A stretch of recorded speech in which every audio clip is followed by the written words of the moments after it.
Aujourd'hui, mon but n'est pas de faire une présentation, mais c'est surtout de pouvoir, on va dire, répéter et élargir un peu la présentation que nous avons eue au mois de mars. Donc, pour commencer, on va faire une prière silencieuse. On va s'agenouiller, on va faire une prière silencieuse.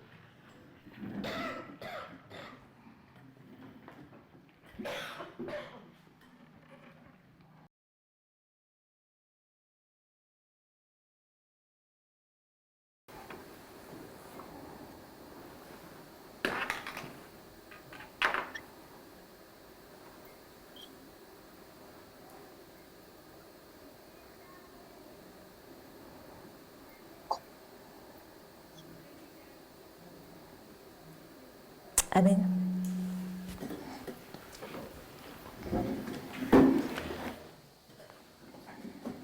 Alors, qui se rappelle le son, il était un peu parti, mais je ne l'ai pas touché. C'est bon?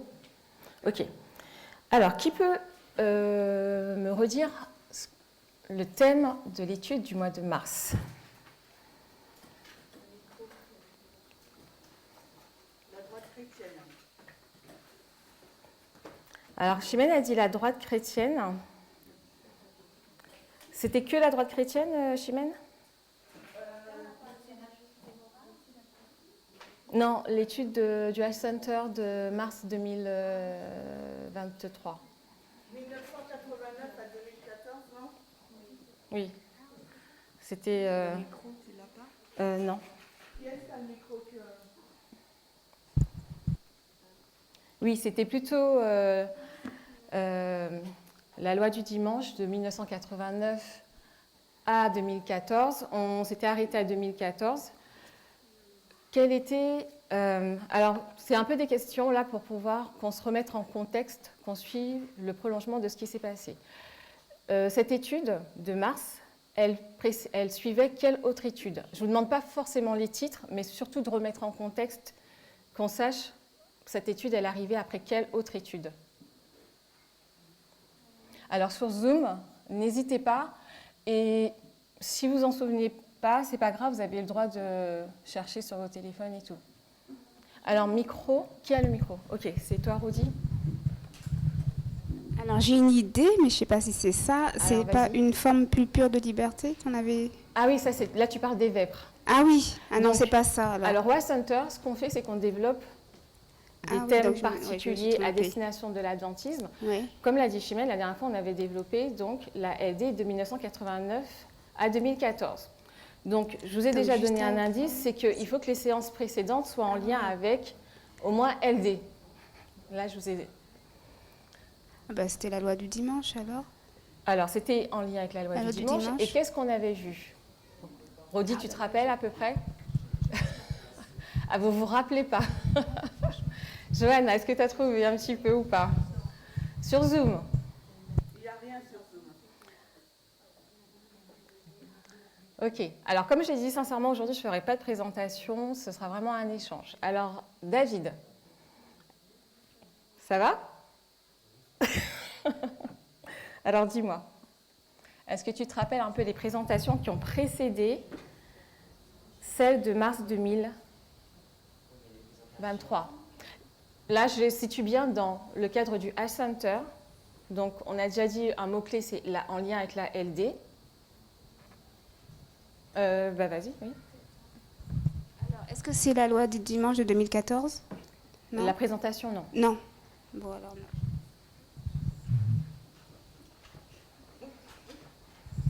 Alors, Muriel, elle avait fait la ligne d'Éden à Éden pour nous rappeler comment Dieu nous avait amenés dans le sujet de l'égalité. Et moi, j'avais fait la LD, mais dans le sens qu'il y avait 3 dispensations et qu'il nous fallait lire dans le contexte, mais j'avais mis l'accent sur 88. Ok. Donc, Chimène. Elle parlait des 3 histoires, des 3 LD. avec l'exemple de 1888, avec l'importance de la lecture dispensationelle. C'est ça, Chimène.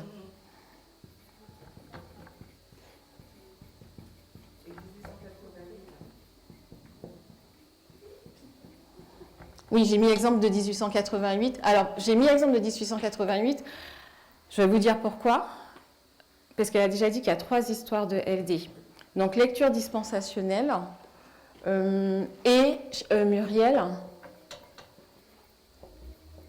elle avait présenté Eden à Eden. Pour montrer quoi exactement? C'était pour dire quoi?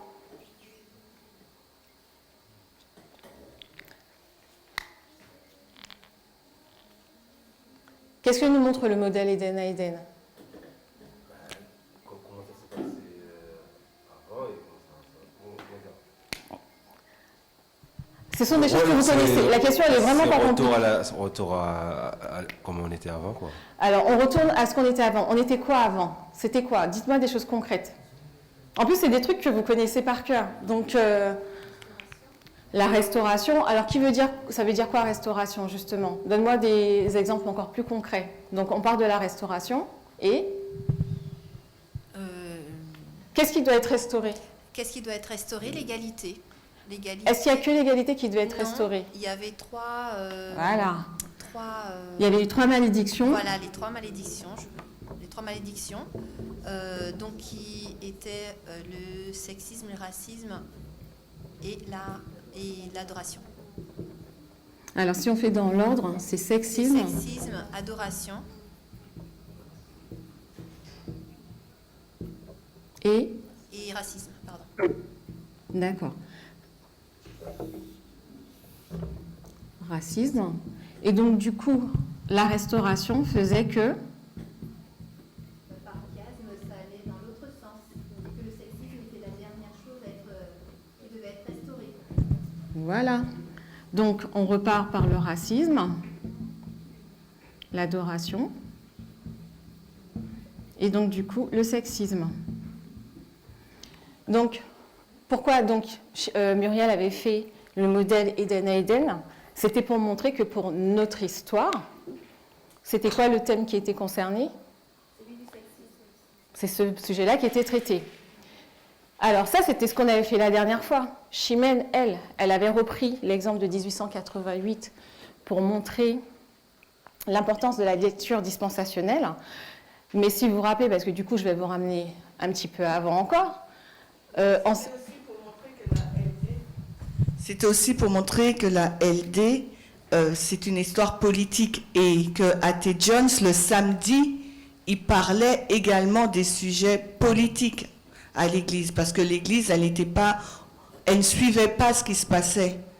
Oui. Donc c'était vraiment pour montrer que l'externe était agité et que l'Église n'en avait pas conscience. Et que quand nous, aujourd'hui, on utilise aussi l'externe pour parler de la loi du dimanche, le jour du sabbat, on ne fait que répéter l'histoire d'A.T. Jones de 88. Et pour rajouter d'ailleurs à ce que tu disais, alors moi je rajoute un élément complémentaire, c'est que du coup, en parlant de l'externe, Chimène avait commencé aussi à présenter la majorité morale lors de ce séminaire. Vous vous rappelez? Non, c'était le dernier. Là, je parlais vraiment du dernier avant mars. Majorité morale. Et celui d'avant, puisque ce qu'on a fait, c'était une progression en fin de compte. Quand les séminaires se sont déroulés, ça s'est fait sous forme de progression. Ça, c'était l'avant-dernier, ce n'est plus le dernier. Et lors de l'avant-dernier, alors, il y avait Elisa qui avait présenté et Chimène. Chimène, je me rappelle un peu moins, c'est un peu moins clair aujourd'hui dans ma tête, mais Elisa avait présenté quelque chose de particulier, qui est en lien avec ce qu'on a mis sur le tableau. C'est forcément logique.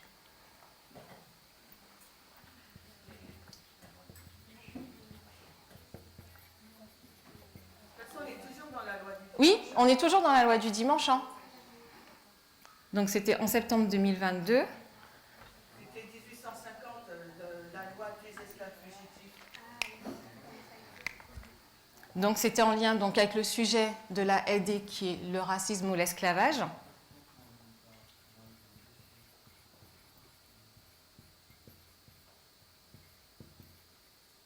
Donc c'était 1850. Bon, je vois que c'est pas évident. C'est pas évident. Est-ce qu'on réécoute la question que je me pose, moi? On est face à un tel volume d'informations, tant au niveau interne qu'externe, mais est-ce que lorsqu'on fait un séminaire au Rouvreau ou bien au H-Center ou ailleurs, quand elles sont postées, les vidéos, est-ce qu'on les réécoute pour comprendre tout le développement que les enseignants ont amené? Donc c'est une question que je me pose parce que c'est difficile de... Quand on est sur place, d'accord, on entend, mais quand on réécoute après, on saisit mieux ou des brides qu'on n'avait pas perçues en présentiel. Donc comment on fait? Est-ce qu'on est juste en présentiel, on écoute, et puis après, quand on rentre chez nous, on réétudie ou pas? C'est la question que je me pose. Alors, pour ceux qui viennent d'arriver, j'ai dit qu'aujourd'hui, ce ne serait pas une présentation, ce serait surtout un échange par rapport à ce qu'on avait vu la dernière fois au H-Center, qui portait sur la LD de 1989 à 2014. Mais l'idée, c'était de remettre dans le contexte. Et la question de Chimène, elle est intéressante parce que c'est vrai que pour comprendre, pour pouvoir expliquer, nous sommes prêtres, et pour pouvoir expliquer à ceux qui nous entourent pourquoi nous pensons que la LD, pour que la LD dans notre histoire portera sur le féminisme radical ou le genre, la question du genre, il faut arriver à expliquer la notion de dispensationnalité. Ça se dit? Ouais, dispensationnalité. Oui, en tout cas, la question de la dispensation, pourquoi on a différents thèmes. Et là, on n'est même pas rentré au niveau méthodologique même par rapport à comment démontrer les points du milieu. Ça, c'est des choses normalement que vous connaissez, mais qu'il faudrait arriver à réintégrer dans une présentation. On parlera probablement au cours des présentations, mais rapidement des 2520 et de 2014, puisque nous, notre étude aujourd'hui, c'est sur 1989 à 2014. Mais je vous renvoie vraiment à la question de Chimène, parce que les présentations, ça demande du travail à ceux qui présentent, énormément de travail, mais ça veut dire aussi que pour expliquer tout ça aussi, ça veut dire qu'il faut revenir. Je veux dire, il n'y a pas le choix de revenir dans les présentations avant pour arriver à faire les liens et pouvoir présenter. Donc, de même pour vous, pour que vous puissiez comprendre, il faut pouvoir aussi revenir dans les anciennes présentations. Aujourd'hui, il n'y a pas de piège. Vous ne vous sentez pas mal à l'aise parce que vous ne savez pas, ce n'est pas grave, on va construire ensemble. Mais c'est vraiment important, du coup, de se dire que pour comprendre les sujets, il faut qu'on arrive à faire les liens. Vous pouvez avoir tout dans la tête, c'est pas grave. Comment je vais expliquer ça? Parfois, on n'est pas obligé de tout connaître par cœur. D'ailleurs, on ne peut pas. Mais c'est important d'arriver à pouvoir restituer les liens. Donc ça, il faut quand même que ça vous vienne le plus ou moins simplement possible. D'accord? Donc, là, c'était vraiment un résumé bref de ce qu'on avait vu au cours des autres séminaires. On avait vu la question de la LD. Comment on avait défini la LD? Je vais vous lire une citation rapidement, juste pour remettre en tête la définition de la LD. Est-ce que, avant que je parle de la définition, est-ce que quelqu'un se rappelle un petit peu comment on avait défini, que ce soit Muriel et Chimène lors du séminaire précédent, moi aussi qui l'avais rappelé lors du dernier séminaire, et les 3 derniers séminaires, est-ce que certaines personnes se rappellent à peu près comment on avait défini ce que seraient les caractéristiques de la LD? Quand on dit les caractéristiques, quand on veut comprendre les caractéristiques de la LD, on va où? Alors non, parce que... Alors pourquoi je te dis non? Pourquoi je te dis non? Pourquoi je te dis pas 2014? Tu veux savoir c'est quoi les caractéristiques de la LD. Si tu vas en 2014, comment tu fais? Ouais, on va un peu plus loin, peut-être dans la ligne des millirites, parce que c'est là où la première fois elle a apparu, la LD. Mais comment tu sais qu'elle est apparue là pour la première fois? Comment tu fais le lien? Comment tu fais pour aller dans l'histoire des millirites? Qu'est-ce qui te permet d'aller dans l'histoire des millérites? Vous pouvez aider Joanne. Il n'y a pas de piège, hein, on discute ensemble. Je peux dire quelque chose? Oui, bien sûr. C'est qui? C'est Josiane, c'est Je ça? te dis. Attends, je vais montrer ma caméra. Oh, bon, ma caméra ne fonctionne pas, c'est pas grave. Mais si on revient sur les LD, je vais revenir beaucoup plus loin, en arrière, pas seulement les millérites, mais avant les millérites. Attends, Josiane. Alors, avant d'aller trop vite dans ta réponse, moi, ce que je demande, c'est quoi les caractéristiques d'une LD? Ben, les caractéristiques, je vais revoir qui se passait en 321, en 1638. Et comment tu sais que 321 et 538, ce sont des LD? Qu'est-ce qui te permet de dire que ce sont des LD? Ben, parce que c'était bien le problème de sabbat, c'était bien le problème du dimanche, avec la papauté. D'accord. Mais alors, qui t'a dit que c'était un problème de sabbat, que c'était la LD, que c'était avec la papauté?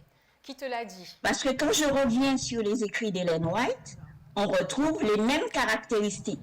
Voilà. Donc, on va dans les écrits d'Ellen White.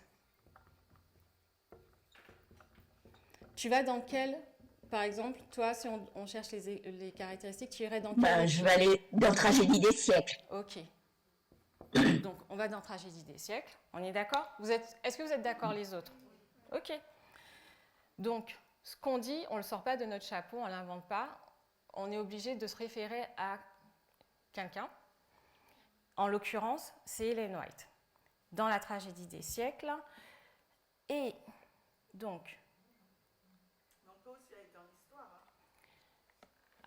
Alors, donne-nous ton exemple. Donne-nous ton... Parce que Ellen White, elle a puisé dans l'histoire aussi, et on l'a accusée justement de plagiat. Donc elle a regardé dans l'histoire externe ce qui s'est passé. Bien sûr, si on cherche sur Google, on ne va pas mettre loi du dimanche, mais on va mettre union Église-État ou bien papauté au Moyen-Âge, etc. Et quand on regarde le fil historique du passé, on va voir qu'il y a eu cette union Église-État. Donc là, toi, tu chercherais directement union Église-État. Pour nous, adventistes, on va chercher LD dans l'inspiration, mais dans le monde séculier, ce n'est pas le même terme qu'on prend. Est-ce que vous comprenez ce qu'elle est en train de dire? Donc, comment je vais le mettre? Union Église-État, mais ça, on ira dans les événements externes. Alors, je n'ai pas envie de dire événements externes, puisque Ellen White aussi va dans les événements externes, mais c'est plutôt la source d'information qui va permettre de voir union Église-État. On va dire ce seront l'histoire. Je vais mettre l'histoire, d'accord? Donc, suivant la pensée de Chimène, les LD 321 et 738, on retrouve cette histoire union Église-État. Exactement.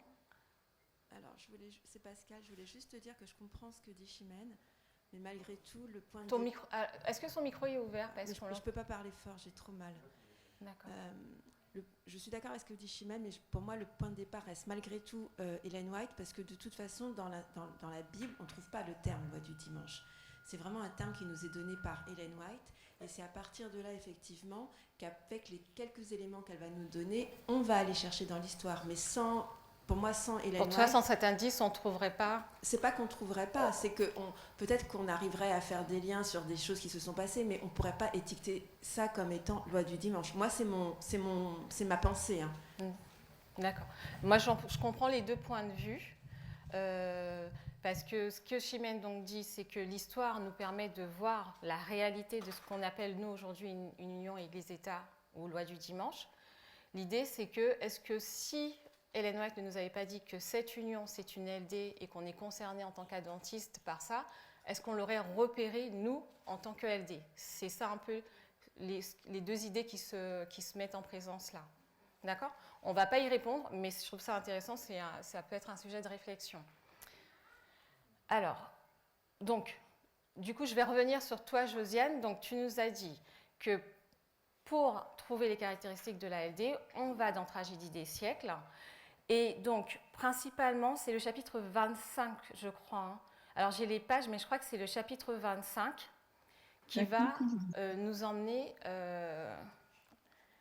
à avoir les caractéristiques de l'ALD. C'est la loi de Dieu est immuable, hein, je crois, le chapitre. C'est ça? Bon, c'est pas grave. TS 478. Donc là, on ne va pas s'attarder trop, puisque ce sont des choses que vous avez déjà vues, mais je voulais juste que vous puissiez comprendre comment on fait pour trouver les caractéristiques de l'ALD. Donc le chapitre 25, ou TS 400, à partir de 478.1, même peut-être un petit peu avant, va nous mettre un peu dans le contexte des États-Unis, va nous parler donc des chrétiens qui sont sortis d'Europe et qui sont arrivés aux États-Unis à la recherche.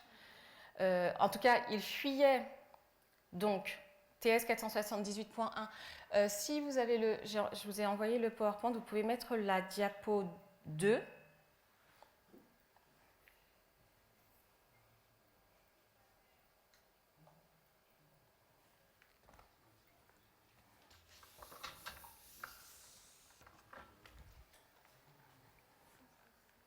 Alors, je vais vous lire en attendant qu'ils puissent l'afficher.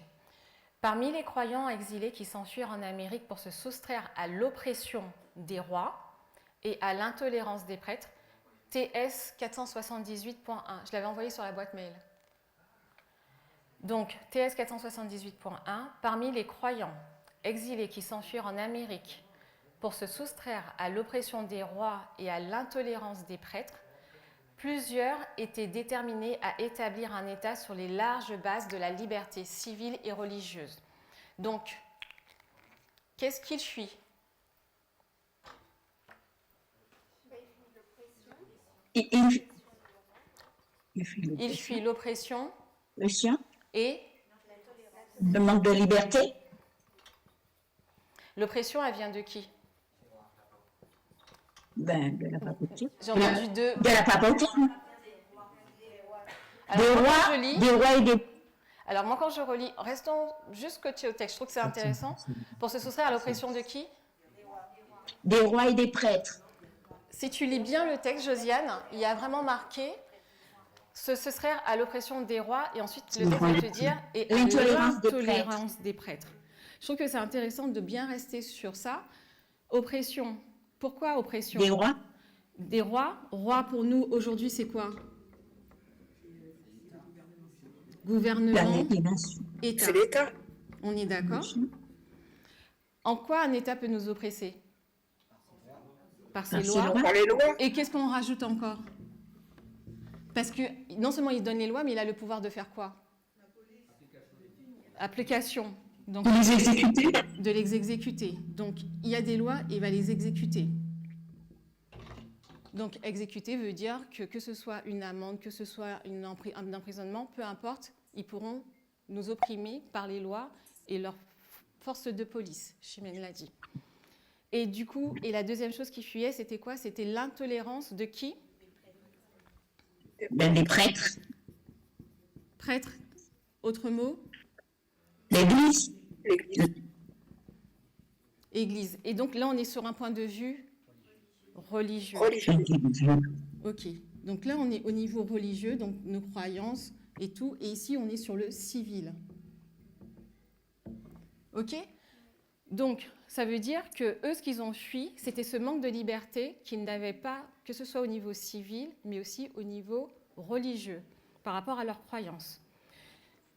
Là, on a déjà commencé à redéfinir c'était quoi les caractéristiques de l'ALD. Ça va se manifester par de l'intolérance et de l'oppression, qui vont se manifester par des lois. Donc, c'est ce que vous avez vu dans 1850, c'est ce que vous avez vu dans 1888, et c'est ce qui va se passer dans notre histoire. Intolérance, donc religieux, histoire de 1850, on parle de qui? C'était qui représentait le pouvoir religieux en 1850?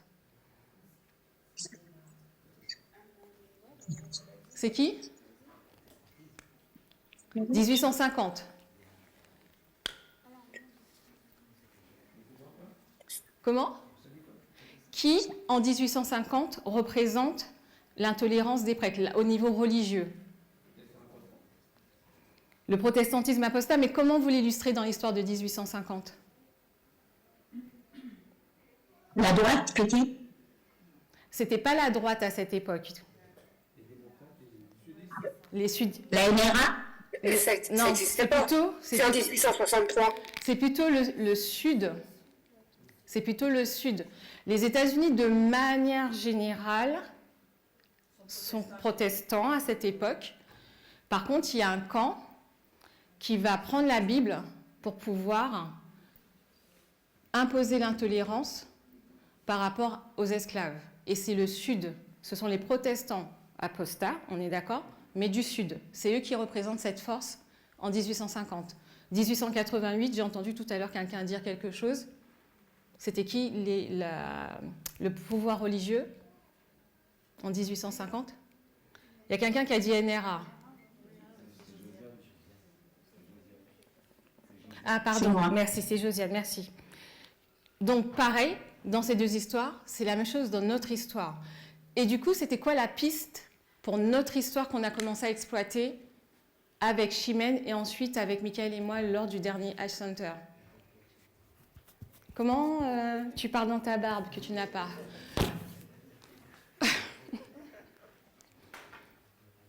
C'est quoi, David? La droite chrétienne américaine. OK? Droite chrétienne américaine. Là, on va passer assez vite, parce que je ne veux pas vous faire la révision de la droite chrétienne américaine. On a parlé par rapport à la... D'accord? Oui, il n'y a pas de souci. Pourquoi il dit droite chrétienne américaine et pas droite chrétienne ou les conservateurs? Parce que... Pourquoi tu dis droite chrétienne américaine? La personne à qui David. a dit, droite chrétienne américaine, c'est qui? C'est David. C'est Johan ou c'est David?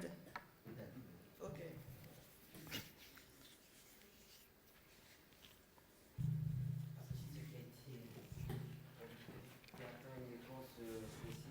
Non, dis ce que tu penses. Il lui a demandé si elle voulait une réponse précise. Mais on lui a dit simplement de dire ce qu'il pense. Oui, alors en contraste avec l'histoire de 1850, ah oui. En contraste avec l'histoire de 1850, on a vu que c'était les protestants du Sud. D'accord?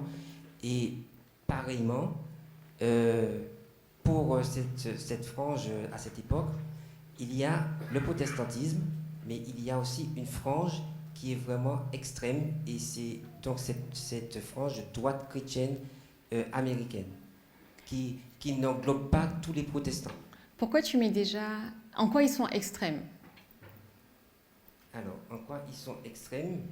Parce que là, on parle bien de la droite chrétienne américaine. Hein. Comme tu as utilisé le mot extrême, je veux juste savoir à quoi tu fais référence quand tu dis extrême. Pour être sûr qu'on ne se mélange pas dans les concepts ou avec d'autres parties de la droite. D'accord. Alors, en quoi ceux-là sont extrêmes? Alors, la réponse, en fait, remonterait depuis depuis les années 1850 par rapport à la NRA. Mais on voit qu'il y a un nouveau concept qui arrive avec la majorité morale. D'accord? Et on a donc ce groupe qui va prôner des valeurs morales, traditionnelles, la famille, et aussi ce sont des blancs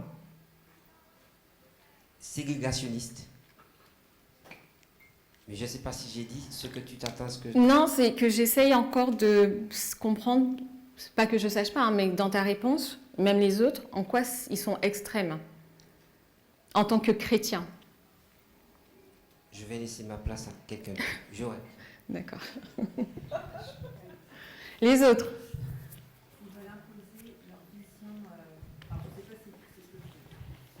C'est pas grave, dis ce que tu... Il n'y a pas de... ne vous mettez pas... Attends, avant que tu répondes, ne vous mettez pas de barrière. Je ne me mets pas de barrière, je réponds pour David. Ouais, je vais essayer, David. Vadim. Merci. Moi, j'utiliserais... Enfin, ils sont extrêmes, mais je ne vais pas expliciter ce que voulait dire David, mais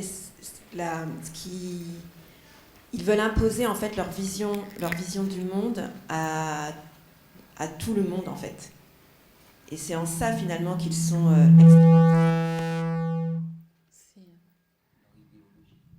Alors, est-ce que d'autres... Du coup, mon micro ne fonctionne plus.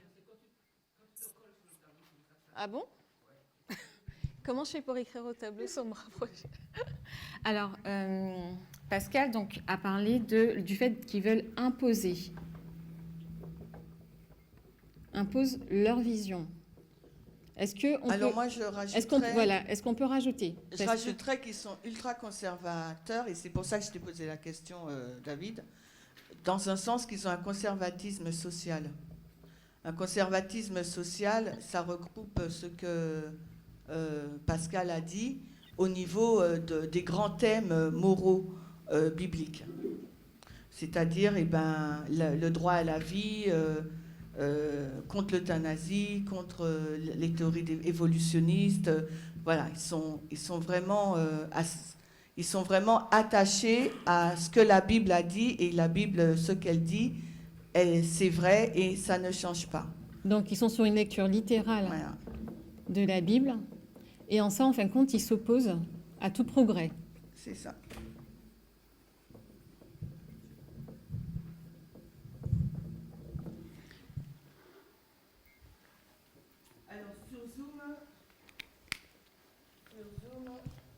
Sur Zoom, la famille Silpa a dit ce sont les évangéliques particulièrement. Ça, on l'avait vu lors du H-Center. Si vous vous rappelez, on avait fait les définitions. Donc, on est parti de TS 478.1, où on a vu que ceux qui avaient fui l'Europe fuyaient l'oppression des rois, donc des gouvernements, de lois qui leur étaient imposées, et l'intolérance des prêtres quant au domaine religieux. Donc, on a compris que ce pouvoir religieux s'appuyait sur le pouvoir royal pour pouvoir imposer aux autres. Donc c'est un peu ce que tu disais tout à l'heure, Pascal, impose aux autres leur vision. C'est ça le but de cette droite chrétienne dans notre histoire. Si je veux juste rajouter quelques éléments par rapport aux caractéristiques de la LD, donc PowerPoint 478.1 toujours, donc c'est la troisième diapo. Donc TS 478.1 pour ceux qui ont leur téléphone. Leur aspiration, donc de ceux qui sont arrivés aux États-Unis, ont été consignées dans la déclaration d'indépendance qui proclame cette grande vérité: tous les hommes sont créés égaux et possèdent des droits inaliénables à la vie, à la liberté et à la recherche du bonheur. Donc, ce qu'on avait dit lors de ces présentations, c'est qu'à partir du moment où on va avoir ces droits bafoués, la question de l'égalité, de la liberté et aussi de la vie, on retrouve les caractéristiques d'une loi du dimanche. Il faut bien qu'on comprenne. Je ferai une différence, Sophie, entre caractéristiques et principes. Alors, vas-y. Pour moi, ce que tu viens d'énoncer, c'est les principes. Parce que le principe de la liberté, de l'égalité, ou bien de la déclaration d'indépendance et la Constitution, on les retrouve dans toutes les lois du dimanche. Ça, c'est le principe fondamental. Redis ce que tu viens de dire. Le principe fondamental de la loi du dimanche, c'est elle ne garantit plus les fondements, les principes des États-Unis. Donc, elle va à l'encontre de la liberté et de l'égalité. Donc ça, c'est le principe qu'on doit suivre et qu'on doit retrouver dans chacune des lois du dimanche. Les caractéristiques, pour moi, je dirais, c'est ce que tu as mis là, l'intolérance et l'oppression. Et l'oppression. Alors, est-ce que... Parce ça va changer en fonction de le mode d'oppression ou d'intolérance changera en fonction des différentes LD. Mais le principe, il reste le même, il ne change pas. Mais le principe, alors moi si je te pose la question comme ça, pour savoir comment on se rattache concrètement, c'est que le principe, tu dis que là on parlait du principe des États-Unis, la liberté, déclaration d'indépendance, constitution, si ce n'est de garantir la liberté et l'égalité. Comment tu fais pour transposer ce principe? Comment on fait pour le transposer? Parce que là je te dirais, mais là on n'est que aux États-Unis. Comment on peut le voir ensuite remis en cause dans d'autres pays, à d'autres époques? C'est-à-dire que la déclaration d'indépendance, même si on dit que c'est la déclaration d'indépendance américaine ou la constitution américaine, ce principe a été mondial. À travers quel en quoi, enfin, c'est quoi Si, bon, ils disent, Johanna et Viviane disent les droits de l'homme, mais les bases, le texte en lui-même, il a été fédérateur et mondialisé partout. Donc ce principe d'égalité et de liberté qu'on retrouve aussi dans la Déclaration universelle des droits de l'homme, c'est le principe de base de l'ensemble des pays. Même les dictatures ont une constitution qui prône certains aspects, même si c'est faux, quoi, même s'ils mentent. Donc, pour rattacher pour les autres, puisque la LD, elle doit être mondiale, mais pas seulement mondiale, on comprend aussi que c'est dans le temps, enfin, là on est dans notre époque, mais que pour pouvoir en voir une, il fallait pouvoir appliquer les mêmes principes. Donc, Chimène nous avance la Déclaration universelle. Est-ce que je ne suis pas trop... Ça, c'est Johanna et Viviane qui l'ont dit, hein, pas moi. Et toi, tu as parlé des constitutions de chaque pays. Et cette déclaration d'indépendance, parce que la déclaration d'indépendance, quand tu reviens dans l'histoire, les pays, c'était les colonies. Bon, on ne va pas rentrer dans l'histoire. Mais après, quand les pays se sont libérés des empires coloniaux, elles ont déclaré cette indépendance. Même si la terminologie était différente de celle des États-Unis, mais on retrouve les mêmes caractéristiques. Donc c'est pour ça que cette déclaration d'indépendance et cette constitution, elle est vraiment fédératrice. Les deux, elles sont fédératrices pour justement impulser cette nouvelle dynamique dans le monde. Donc quand les pays, pour reformuler, pour qu'on soit tous sur la même longueur d'onde, on est dans les années 1700, 1800, 18e siècle, pardon. Nous sommes dans des pays d'Europe majoritairement où non seulement il y a des colonies, mais où il y a la puissance de l'État qui s'allie à celle de l'Église pour pouvoir imposer une force. Donc ce que Chimène est en train de dire, c'est que en 1776, lorsque nous avons la déclaration d'indépendance et ensuite la Constitution un petit peu plus tard, les États-Unis font office de modèle et que tous les autres pays qui par la suite vont s'émanciper, vont s'inspirer de ces documents pour pouvoir mettre en avant les principes de la liberté et de l'égalité pour tous les hommes. Pascal veut intervenir. Bien que ce soit basé sur la Révolution française. Voilà. Ah. Il ne faut pas qu'on oublie ça, bien que ce soit basé sur la Révolution française, mais ils ont été ils ont été quand même plus loin. Alors, si on remet les dates, Révolution française 1789.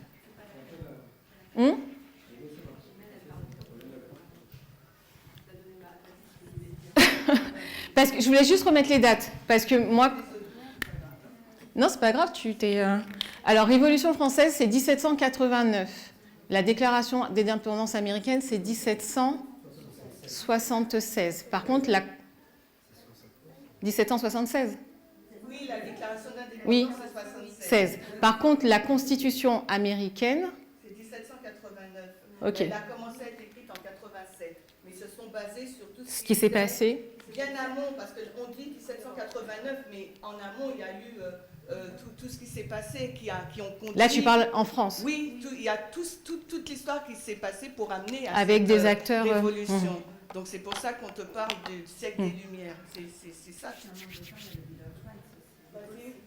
Donne à Pascal que tout le monde entende. Non, je disais juste qu'en Angleterre, il y a aussi le Bill of Rights. Donc on voit que ce principe de liberté et d'égalité, c'est vraiment un principe qui est recherché par tous les hommes, quelles que soient les nations, finalement. Dis-moi, Bill of Rights, c'est quelle année, à peu près? C'est à peu près dans la même période avant? Ok. Donc, merci pour toutes les précisions. Est-ce que ça va? J'ai oublié ton prénom. Et tu sais que je parle de toi. Sarah. Sarah, est-ce que ça va? Est-ce que tu as des questions? Parce qu'il ne faut pas hésiter. Je dis aujourd'hui, je ne fais pas de présentation. Enfin, je ne fais pas de présentation. On est vraiment dans un échange. Juste pour te Attends, je reviens. Attends, Pascal et ensuite Sarah, je reviens. Comme ça, tu juste pourras. pour dire, le Bill of Rights, c'est 1689. Ok, d'accord. Donc c'est. Oui. Sarah, tu peux donner le micro à Sarah, s'il te plaît, Rodi. Ce que je veux dire n'est pas en lien direct avec ce qui se dit là, mais quand j'entends les mots d'indépendance, déclaration d'indépendance, liberté pour tous les hommes, égalité, et que toutes les nations du monde qui ont déclaré leur indépendance, qui ont été décolonisées, ont pris comme modèle la déclaration d'indépendance et la constitution américaine. Moi qui suis d'origine africaine, j'ai la pleine conscience que les pays d'Afrique de la zone CFA n'ont jamais été indépendants. Parce que l'indépendance leur avait été donnée et l'indépendance ne se donne pas. Ils n'ont pas pris leur indépendance, ils ne se sont pas levés pour dire à partir d'aujourd'hui, nous voulons notre indépendance, nous ne voulons plus de la colonisation et nous nous déclarons libres, etc.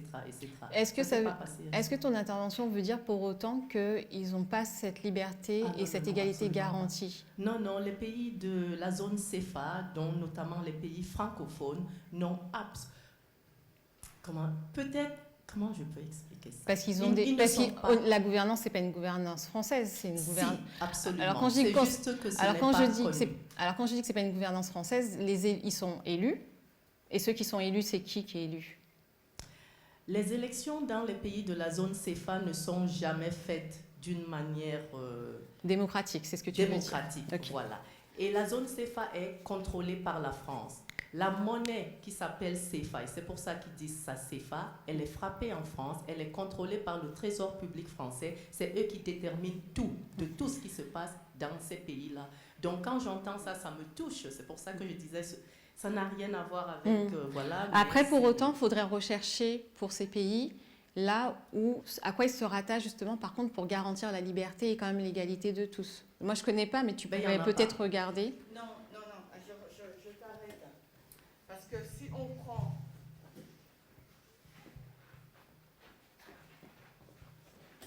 Je suis obligée de t'arrêter parce que si on prend le texte, on ne reste pas dans l'Afrique, mais la liberté, c'est un droit inaliénable. Donc si, après, de quelle liberté tu parles et de quelle égalité? Dieu, il a dit, les hommes sont nés libres et égaux. Ça, c'est divin. Oui. Donc ça, c'est ça le principe. Maintenant, il y a une situation X que tu connais mieux que nous, tu vois, mais le principe, c'est que chaque homme a des droits inaliénables qu'il ne peut donner à un gouvernement. C'est ça le principe. Donc peut-être qu'il y a des pays, si on prend les îles n'ont pas fait leur indépendance, leur guerre d'indépendance par rapport à la France. On est toujours considérés comme français. Mais le gouvernement français ne peut pas me dire que je ne suis pas libre et je ne suis pas égal aux Blancs. Même si c'est de la théorie. Mais toujours est-il, c'est un principe et un droit que j'ai. Après, au niveau politique, c'est plus compliqué et ça, je le conçois.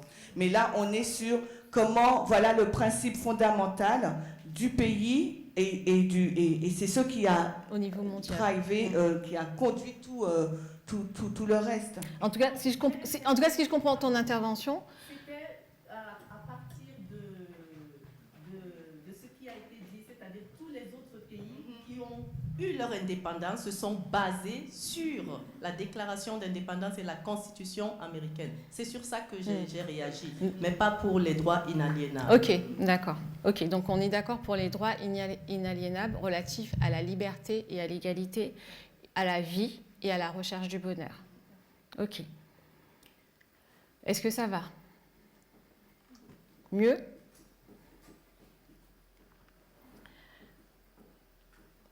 Très bien.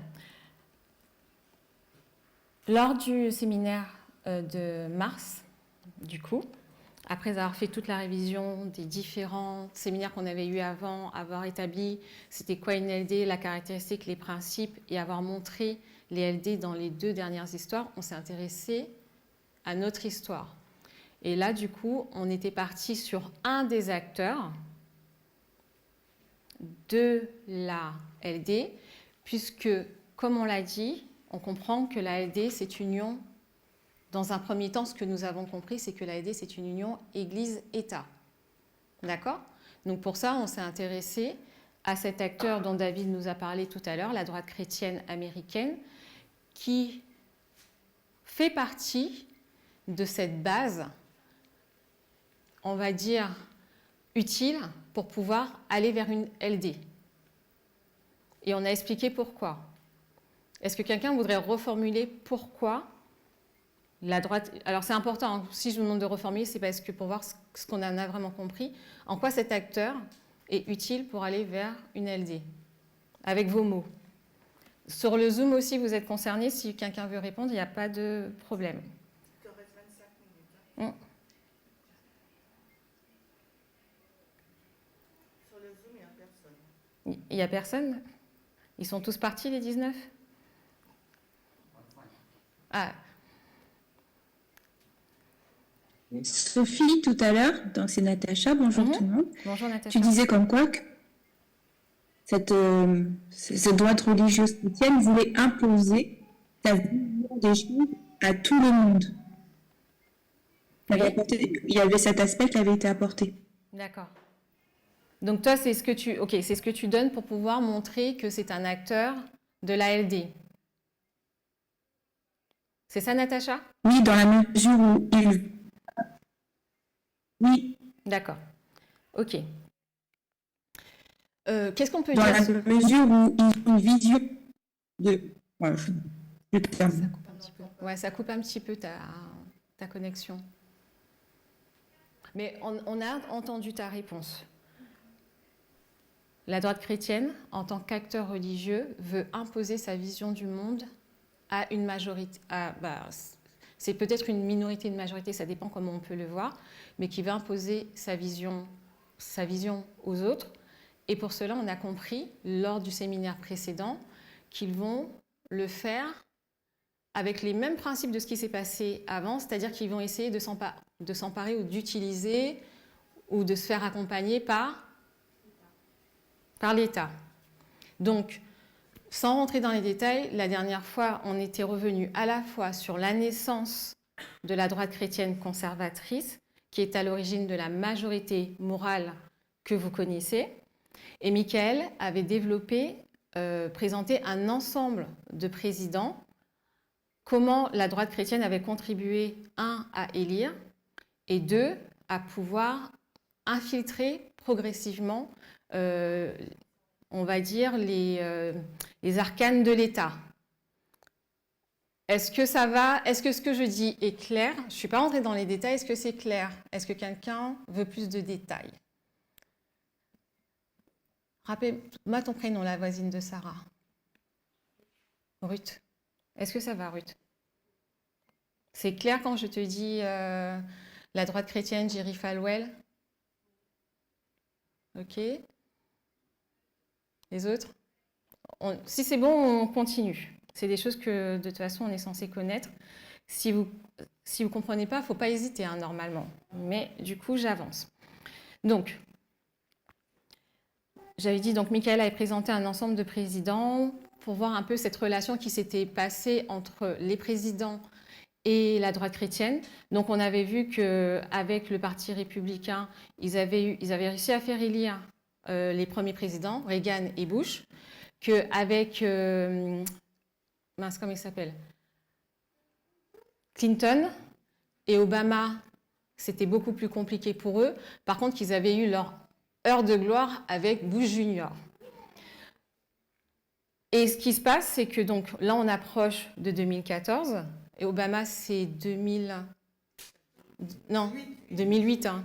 Obama, c'est 2008, et juste avant Obama, donc, on a eu ce président, Bush, qui a développé beaucoup de pouvoir, hein, avec ce qui s'est passé avec le 11 septembre. Il est républicain. Beaucoup de pouvoir. Pourquoi j'utilise le mot beaucoup de pouvoir? Il y a une prise, Parce il a qu'il y a- modifié,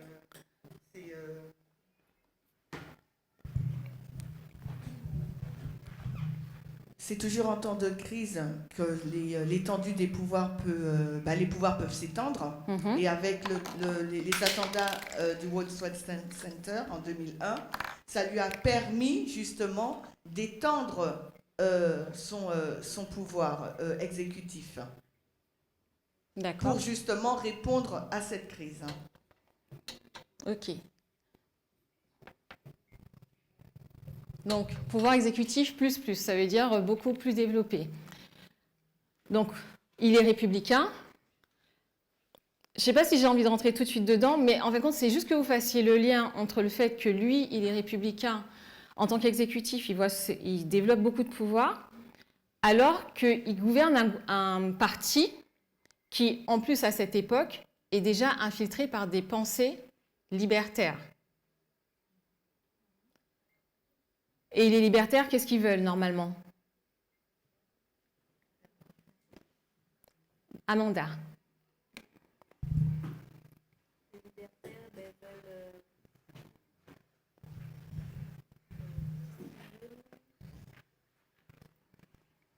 Appuie-toi, on a pointé pouvoir exécutif qui a plus de pouvoir.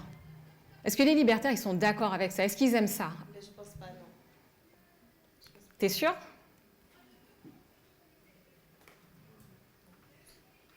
T'es pas sûr? T'es pas sûr. C'est parce que je t'ai mis dans la ligne, donc t'es rentré dedans. Les autres, est-ce que vous pouvez aider Amanda? Est-ce que les libertaires sont pour un gouvernement qui a beaucoup de pouvoir? Non. Pourquoi? Un petit gouvernement. France-Lise. Vas-y, France-Lise. Non, j'ai pas toute ma voix, je sais pas si on me comprend bien. Oui, vas-y. Alors, les libertaires veulent un petit gouvernement, justement, que l'État intervienne le moins possible dans l'organisation. D'accord. Libertarien. Donc, on va voir que... Donc,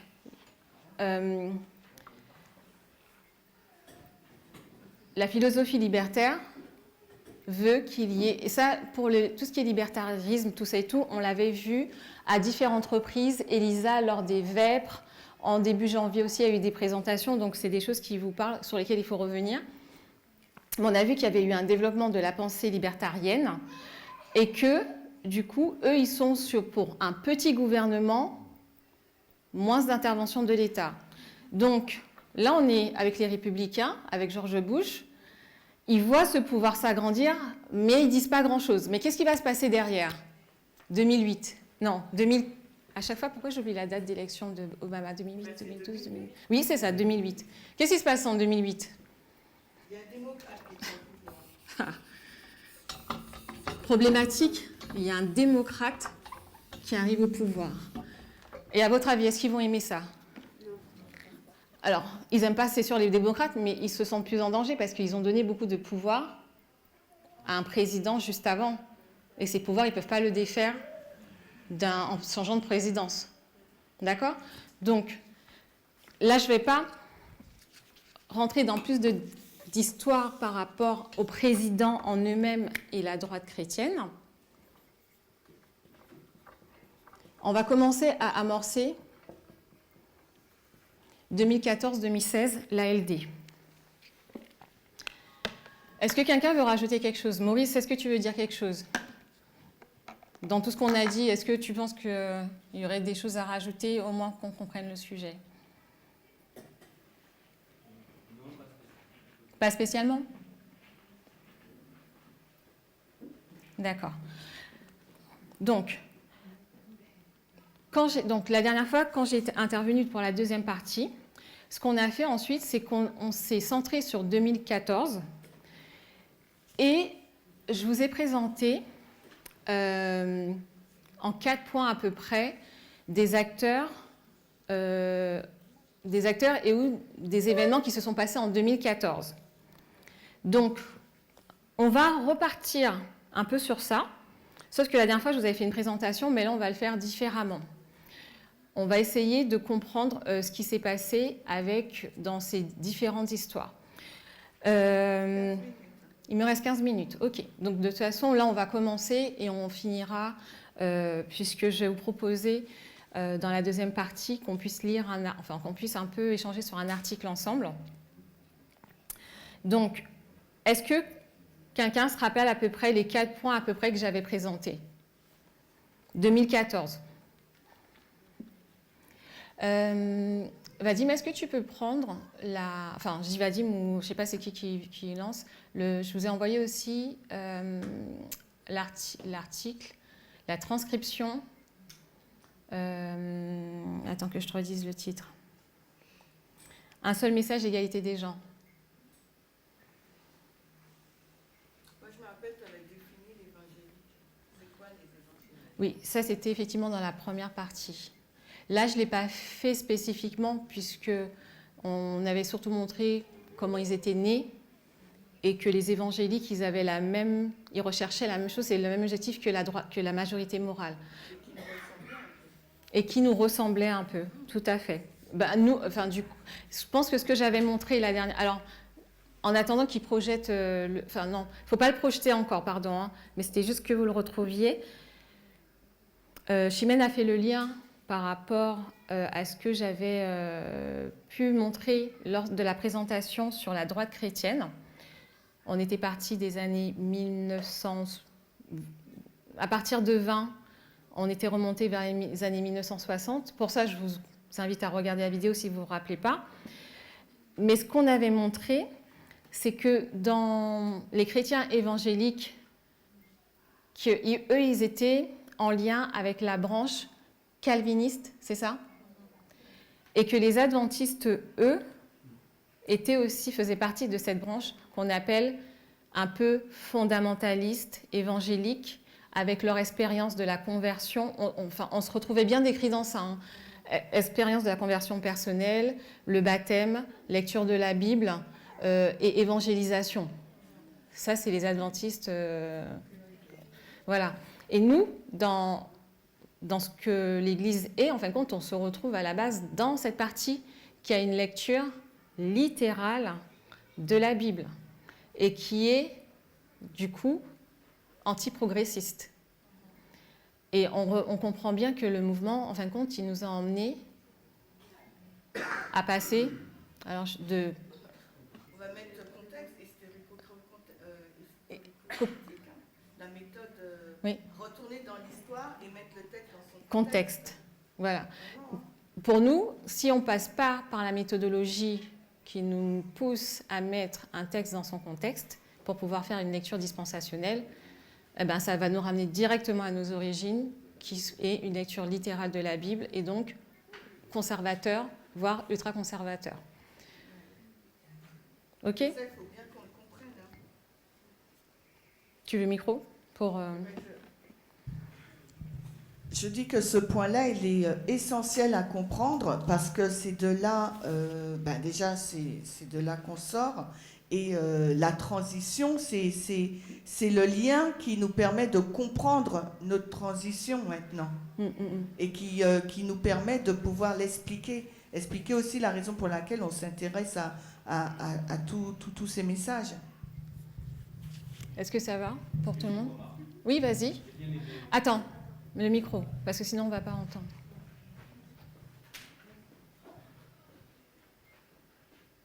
Bonjour à tous et à toutes. C'était juste pour dire que j'ai bien aimé cette partie historique qui nous parle, on a parlé des prémices, on a dit que fondamentaliste, etc. Et on a compris tout de suite que ces théories de base peuvent être problématiques par la suite. D'où l'intérêt pour nous d'être des progressistes. Je crois qu'on dit ça. L'idée, c'est juste pour dire qu'on voit le fondement qui est posé.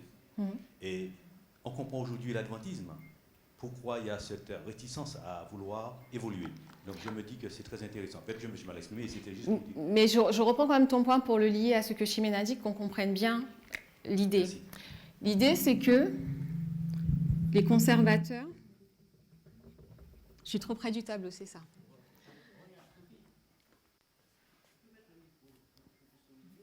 Oui, je peux.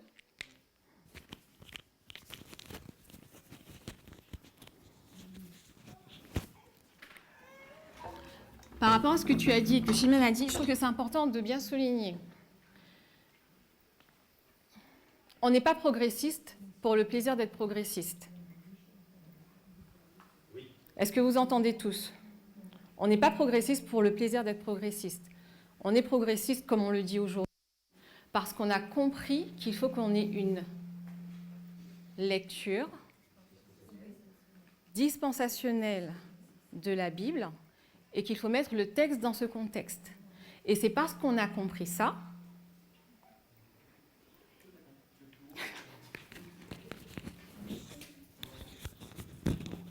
encore plus haut? C'est bon là? Et c'est parce qu'on a compris ça que du coup, on comprend bien que nous sommes concernés par ces sujets sociétaux, ces sujets externes, qui viennent nous chercher sur la question de l'égalité et de la liberté, mais surtout de l'égalité pour notre histoire. Je trouve que c'est vraiment important de le comprendre.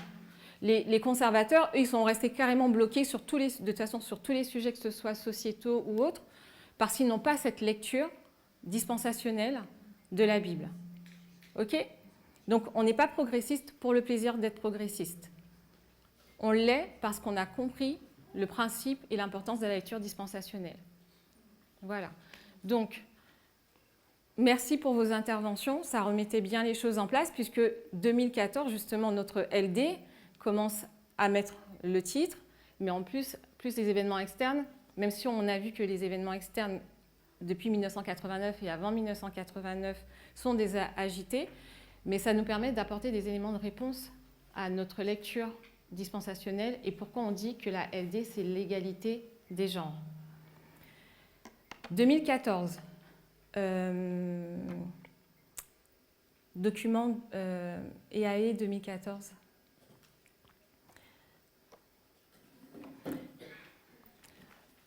Je vous ai posé la question, quels étaient les points, si vous vous rappelez, les points que j'avais abordés à peu près lors du High Center.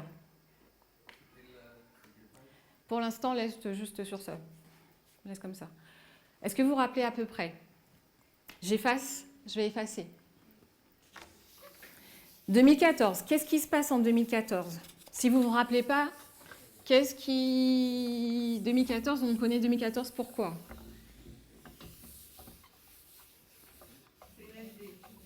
Alors, 2014, Chimène dit que c'est une LD. OK, pourquoi c'est une LD? Enfin. Alors, moi, pour l'instant, je suis en référence à... Alors, c'est une LD. Vous vous rappelez pourquoi 2014, c'est une LD, méthodologiquement?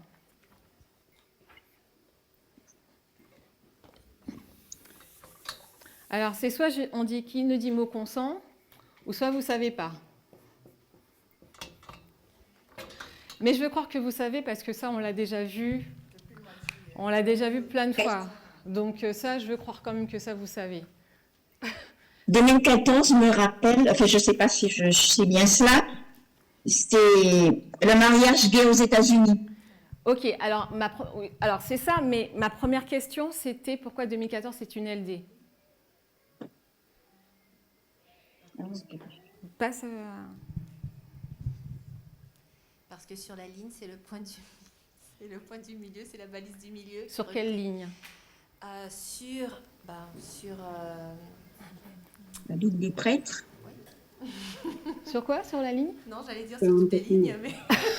2014, c'est le point du milieu sur toutes les lignes? Non, sur la ligne des prêtres. Des prêtres. D'accord, OK. On est parti sur quelle méthodologie pour le montrer? Rapidement, simplement. On ne fait pas la démonstration, vous me dites juste qu'est-ce qu'on a pris pour le démontrer. Qui a développé 2014 comme idée? Tess Lambert? Oui. C'est lorsqu'on à partir de quoi? À partir d'Ellen White. Enfin, non, c'est pas à partir de... Non, c'est... La ligne de révolution. Et 2720. Les amis, prenez... Les amis... Les 2720. Oui. C'est Dina, c'est ça? Oui. Les amis, prenez le temps de réfléchir à vos réponses. Je rigole, mais c'est pas risible et je me moque pas de vous. Mais prenez le temps de réfléchir à vos réponses quand même. Parce que ça, vous connaissez. Vous connaissez vraiment. D'accord? Donc, on est parti des 2520. Tu n'avais pas complètement tort, Joanne. Tu as parlé de Matthieu 25, minuit. Mais on ne part pas directement de Matthieu 25. Tu vas plutôt d'abord sur la ligne des millérites parce que tu comprends que le 21 juillet... Tu vois ce que je veux te dire? C'est quand tu me donnes Matthieu 25 comme ça, je te dis, ouais, mais... Ouais, voilà, tu vois. Par contre, si tu commences avec les 2520, avec le point du milieu de l'histoire des millérites, là, tu commences à construire en lien avec Matthieu 25. D'accord? Donc, à revoir. D'accord? Donc, 2014, c'est une LD, mais sur la ligne des... Merci. Pas sur toutes les lignes. Non, je ne sais pas... Honnêtement, dites-moi, il faut refaire l'étude ou vous devez retourner dans les études pour pouvoir... Je pense qu'il faut qu'il retourne dans les études, Chimène. Non, parce que Chimène dit qu'il faut refaire l'étude. Je pense qu'on passe beaucoup de temps à présenter des études. Je ne pense pas que ce soit tant nous qui devons refaire l'étude. En tout cas, je ne sais pas. Hein. Je pense qu'il faudrait retourner dans l'étude et si vous ne comprenez pas, à ce moment-là, posez des questions. Parce que je ne suis pas sûre que si je le redis encore, que ça va rester plus. Ok. Donc, il me reste 5 minutes. 2014, on a dit que c'est une LD.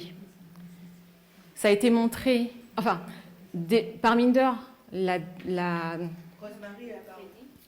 Tu voulais dire quelque chose, Rosemary?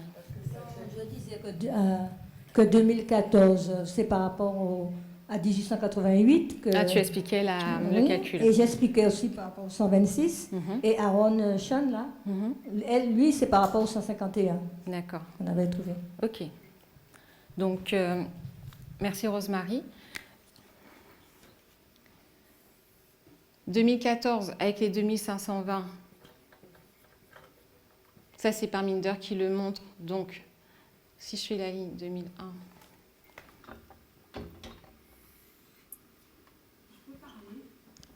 C'est... Oui, vas-y. Je pense qu'on a du mal, moi c'est mon ressenti, on a du mal à se rappeler d'où est venu d'abord 2014 la LD, parce qu'effectivement c'est Parminder qui l'a développé avec les 2520. Et je crois que c'est en 2000, il a commencé l'étude des 2520 en 2009, et qu'en fait il a annoncé la LD en 2012. Alors, peut-être que je me trompe, peut-être que je n'étais pas assez assidue, mais moi, finalement, en 2012, je ne me rappelle pas avoir été alertée vivement sur le fait qu'il y avait dans 2 ans une LD. J'étais peut-être pas assidue, hein, pardonnez-moi.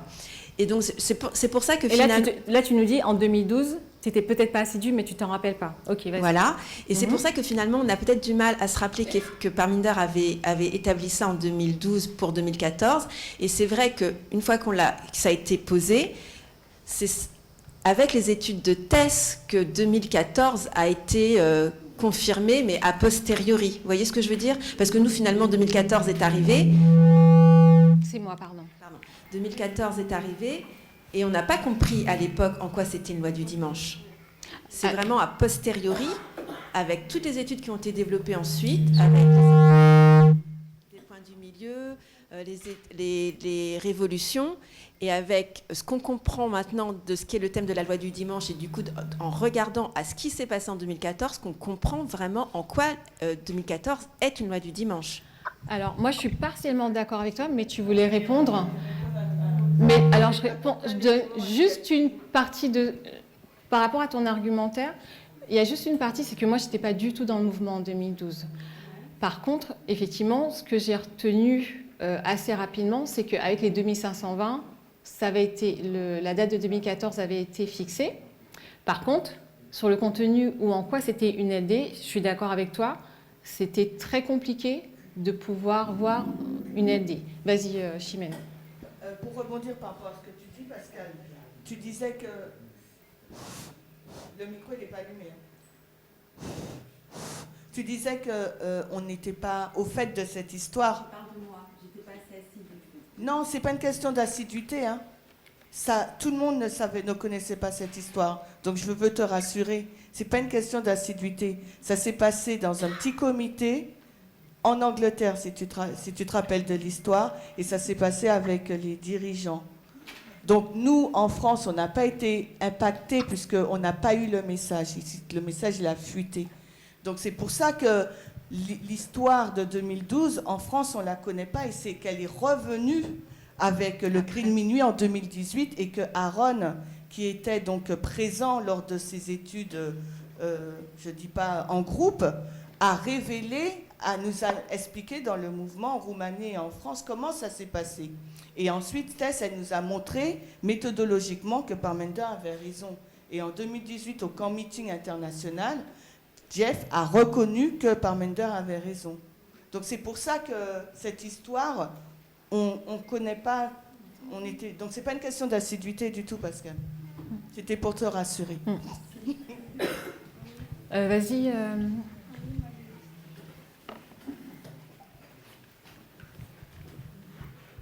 Après, c'est vrai que par rapport à ce que Pascal disait, je sais pas, vous m'entendez? Moi, je me sens aussi concernée dans le sens où moi, comme j'avais été aussi fait partie des personnes qui avaient été criblées en 2014, effectivement, elles n'avaient pas du tout cette notion. Donc, quand je suis revenue dans le mouvement en 2018, où là, j'ai réalisé effectivement qu'il y avait eu un criblage, comme Chimène le disait, avec les dirigeants de Pat Audio-Jeff et puis l'ancien Jeff. Effectivement, là, j'ai compris qu'il y avait eu un impact vraiment en 2014. D'accord. Mais effectivement, c'était un point tournant. Oui, mais j'ai compris que c'était un point tournant et donc j'avais fait partie. D'accord. Voilà. Ok. J'imagine que mon temps est écoulé. Oui. Ok. Alors, tout à l'heure, quand on va revenir, on va vraiment on va travailler sur 2014. En quoi, à partir de quel élément on a vu que c'est une LD? Maintenant, je vous rassure, il y a beaucoup de choses qui ne sont pas toujours explicables jusqu'à aujourd'hui. Et même dans ce qu'on va pouvoir citer, de toute façon, on ne rentrera pas dans tous les détails. On restera sur les États-Unis et les faits marquants qui se sont passés en 2014-2016 aux États-Unis. Notamment, ce que j'ai choisi un peu d'essayer de faire, c'est d'orienter sur comment, effectivement, de 2014, on arrive à 2016 avec l'élection de Trump. D'accord ? Donc, on va essayer de travailler sur ça dans la deuxième partie. Donc, je vais vous inviter à vous mettre à genoux pour la prière. Éternel Dieu, nous te remercions pour ce début de matinée que tu nous as permis de passer ensemble à l'étude de ce sujet qui est la loi du dimanche. Je te prie parce que tu nous interpelles sur notre compréhension de ce sujet afin de faire de nous des personnes capables de le partager avec les autres. Et je voudrais te demander de continuer à nous interpeller afin que nous puissions comprendre, alors que nous sommes tous ensemble, ce sujet, et que nous puissions par la suite y revenir pour pouvoir vraiment le conscientiser et être à même de le partager. Garde-nous en ta paix et en ta grâce, et au nom de Jésus que je te prie et pour ta gloire. Amen.